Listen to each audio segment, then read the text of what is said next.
सभी दर्शकों का हार्दिक अभिनंदन और स्वागत करता हूं। आज का विषय है स्किन एलर्जी। गर्मी का वक्त है,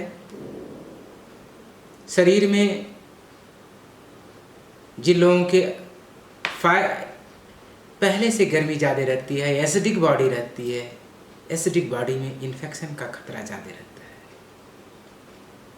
और वायुमंडल में भी गर्मी, ये दोनों का परस्पर संयोग होने से एलर्जी की स्किन की प्रॉब्लम बढ़ जाती है, ये वातावरण के प्रभाव के कारण। तो आज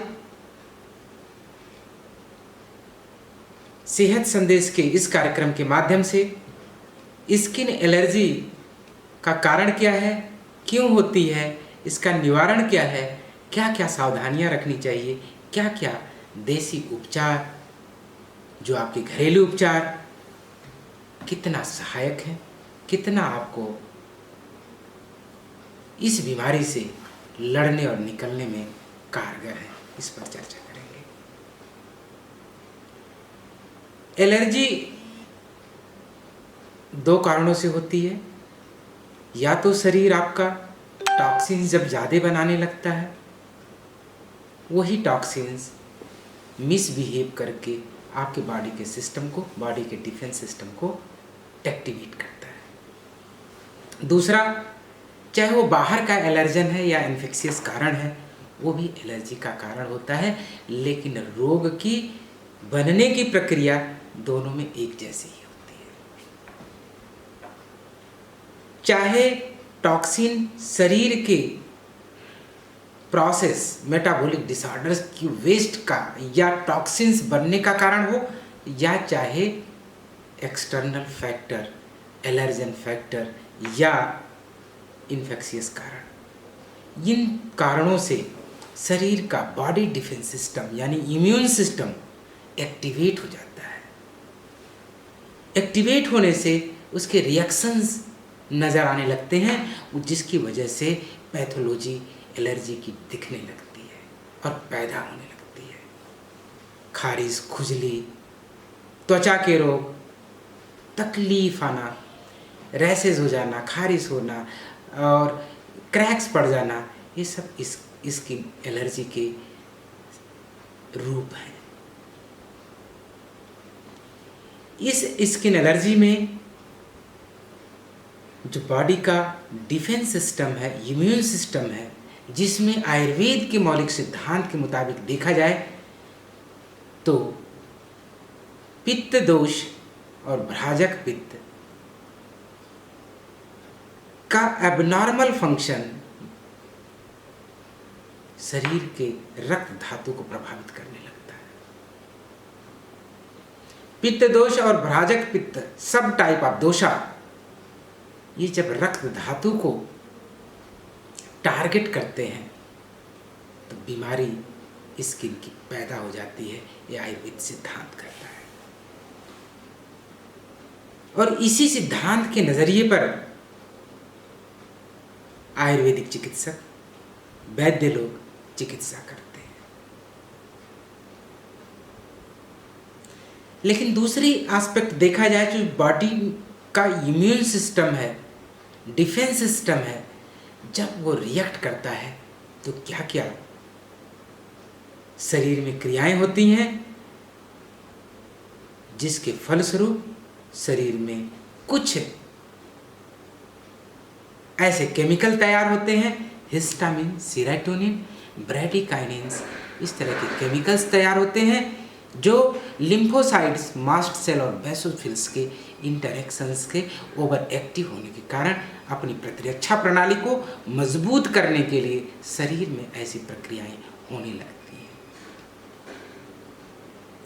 ये दोनों सिद्धांत एक जैसे ही हैं, परिणाम स्वरूप त्वचा रोग होता है, जिसमें इन्फेक्शन का भी कारण होता है, ऑटो इम्यून का भी कारण होता है। इन कारणों से स्किन बीमारी जब घर कर जाती है तो बड़ा मुश्किल से जाती है। कारणों की बात करें तो शरीर में पित्त दोष को साम्य अवस्था में रखना चाहिए, पित्त को विकृत होने से बचाना चाहिए, और खाने पीने में खट्टी, नमकीन, तली हुई चीजें का परहेज करना चाहिए,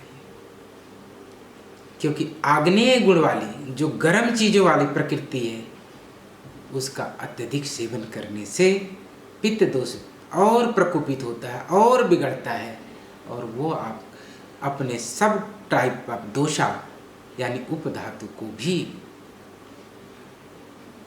विकृत करते हुए जो मूल रूप से रक्त धातु प्रभावित होती है उसमें गड़बड़ी करके जटिल और कठिन स्किन के रोग पैदा हो जाते हैं। बहुत सारे लोगों की शिकायत होती है कि जब तक दवा खाते हैं तब तक तो एलर्जी ठीक रहती है, जैसे ही दवा बंद कर देते हैं एलर्जी पहले से ज़्यादा हो जाती है और रिबाउंड हो जाती है। रिबाउंड अकरेंस जो है ये स्किन डिजीज़ में बहुत मिलता है। इसलिए जो त्वचा रोग से, स्किन एलर्जी से प्रभावित लोग हैं, अपने दवा के साथ खान पान में जरूर सुधार करें, तभी रोग पर विजय हासिल कर पाएंगे। अन्यथा दवा खाते रहेंगे, तकलीफ बनी रहेगी। तो अभी तक हम लोग जाने कि कारण क्या है। कारण के साथ अब हमें जानना है कि इसका क्या क्या घरेलू निवारण है। देखिए, हर व्यक्ति स्वाद के अनुरूप अपने भोजन को लेना पसंद करता है, यही हमारी जिह्वा की भी ज़रूरत है, लेकिन शरीर की ज़रूरत के हिसाब से जिह्वा का ध्यान दें, जिह्वा की बात सुनें, अन्यथा स्वाद तकलीफ का कारण बन जाता है। इसलिए त्वचा रोग से पीड़ित लोगों को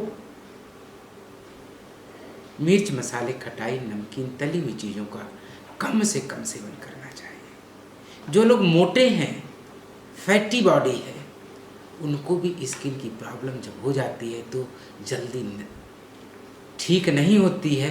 मैक्सिमम उनके बॉडी पर जो स्किन फोल्ड्स होते हैं वहाँ पर स्किन की एलर्जी के पैचेस बहुत नज़र आते हैं और वो काफ़ी तकलीफ देते हैं। जो लोग फैटी लोग हैं उनको अपने फैट को डिज़ाल्व करते हुए, फैट बर्निंग के साथ, यानी लीवर को स्टिमुलेट करते हुए एक तरफ आहार में बदलाव करें कि फैटी चीज़ें ना लें, दूसरी तरफ फैट का मेटाबोलाइज करने की प्रैक्टिस करें, एक्सरसाइज करें। और कुछ सहायक औषधियाँ हैं आयुर्वेद में जो हिपैटो स्टिमुलेंट का यकृत उत्तेजक औषधियाँ हैं जो फैट की बर्निंग में बहुत मदद करती हैं। उसका वैद्य की कुशल हर्बोलॉजिस्ट के मार्गदर्शन में सेवन करना चाहिए। रिकरेंस, स्किन के डिजीज के रिकरेंस से बचने के लिए आहार में जरूर ध्यान दें, परिवर्तन करें। औषधि के साथ आहार में परिवर्तन करने से रोग पर बहुत जल्दी विजय मिल जाती है। जो लोग ऐसा नहीं करते हैं वो लोग अक्सर शिकायत करते हैं कि दवा खाते हैं तब तक तो बीमारी ठीक रहती है, दबी रहती है, फिर दोबारा हो जाती है। देखिए, रोग की जो बनने की प्रक्रिया है ये सतत जब जारी रहेगी, जब तक दवा का असर रहेगा तब तक आप स्वस्थ महसूस करेंगे। लेकिन जब आप अपने खान पान में, यानी जो बीमारी को बढ़ाने वाले कारण हैं वो आप लेते रहेंगे, तो निश्चित तौर पर उसका थ्रेशोल्ड, उसकी फ्रीक्वेंसी, उसकी इंटेंसिटी आपकी बॉडी में जैसे जैसे ज़्यादा होती जाएगी, बीमारी अपने उग्र अवस्था में आती चली जाती है। तो परहेज जरूरी है इलाज के साथ। दूसरा दृष्टिकोण ये है कि घर में क्या ऐसी चीज़ें उपलब्ध हैं जो त्वचा रोग में काफ़ी फायदेमंद है।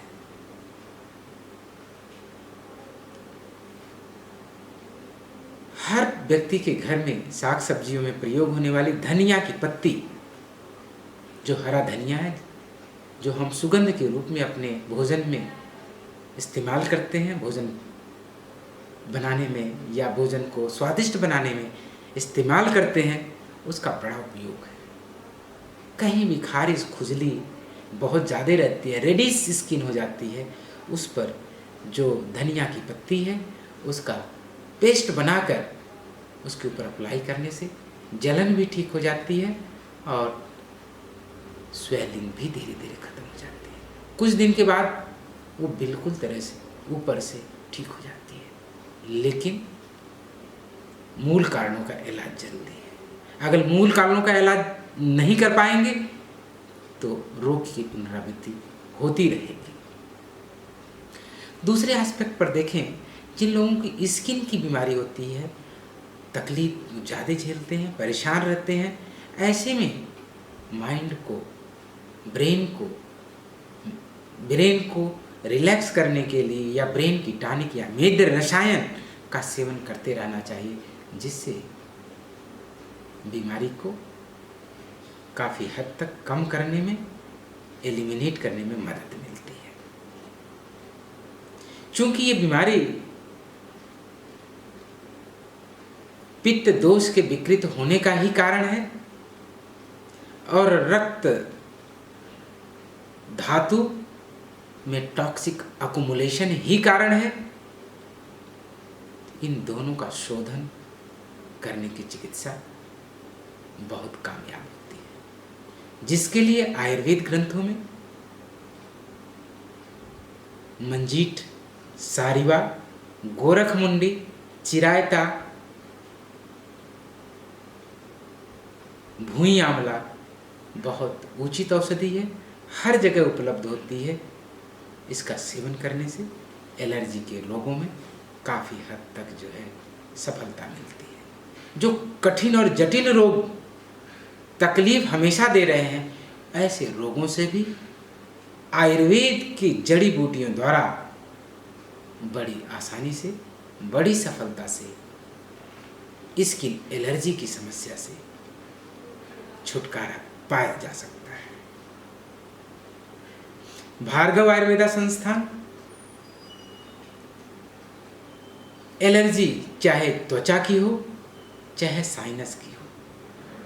साइनस एलर्जी का कहने का तात्पर्य ये है कि गला खराब रहना, छींके आना, आंखों से पानी का चलना, वेदर चेंज होते ही नज़ला, खांसी, जुकाम की स्थिति बना रहना, ऐसी समस्याओं का इलाज और त्वचा की एलर्जी यानी स्किन एलर्जी, इन दोनों का समाधान 100% आयुर्वेद के इंग्रेडिएंट के माध्यम से सफलतापूर्वक देता है। जो लोग अभिलाषी बहुत सारी दवाइयाँ खा खा के थक चुके हैं, परेशान हो चुके हैं, फिर भी निराशा है, ऐसे लोग आयुर्वेद के माध्यम से त्वचा रोग को और साइनस एलर्जी को, स्किन एलर्जी और साइनस एलर्जी को जड़ से भगा सकते हैं। आयुर्वेद में वो ताकत है, आयुर्वेद में वो चिकित्सा सिद्धांत का एक दृष्टिकोण है, जिसके माध्यम से भार्गव आयुर्वेदा संस्थान सतत सफलता प्राप्त कर रहा है। आप लोगों की सेवा में समर्पित है। आप लोगों के बीमारियों को प्राकृतिक उपचार देने के लिए प्रतिबद्धता के साथ आप लोगों का सहयोग करता है। आप चाहे दूर सुदूर के हों, वहाँ से बैठे हुए भी हमारे संस्थान के मेन नंबर 8813 830 830 पर कॉल करके नंबर को पुनः बता रहा हूँ, 8813 830 पर कॉल करके परामर्श घर बैठे प्राप्त कर सकते हैं। धन्यवाद।